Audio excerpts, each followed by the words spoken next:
মালাকুল মউত রাসূল সাল্লাল্লাহু আলাইহি সাল্লামকে বললেন যে একটা মানুষের রূহ যখন আমি নিয়ে আসি তার এতটা দুঃখ হয়, এতটা কষ্ট হয়। একটা পাতলা রেশমের কাপড়কে যখন অনেকখানি কাঁটাযুক্ত একটা গাছের মাঝখান দিয়ে টেনে আনা হয়, তার থেকেও বেশি ছিঁড়ে লণ্ডভণ্ড হয়ে একটা মানুষের রূহ তার হৃদয় থেকে বেরিয়ে আসে।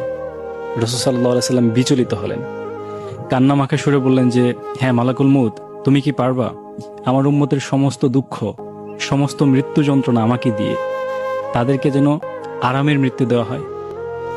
তো রাসূল সাল্লাল্লাহু আলাইহি সাল্লামের ভালোবাসা আমাদের জন্য কতটা ছিল সেটা আসলে কোনো লেখক তার লেখাই বর্ণনা করে পারবে না, কোনো কবিতার কবিতায় আবৃত্তি করে পারবে না, কোনো গণক তার গণনায় সেটাকে মেজারমেন্ট করতে পারবে না। রাসূল সাল্লাল্লাহু আলাইহি সাল্লামের ভালোবাসা আমাদের প্রতি কতটা সুমহান, কতটা বিশাল, এটা আসলে কারো দ্বারাই মাপা সম্ভব না।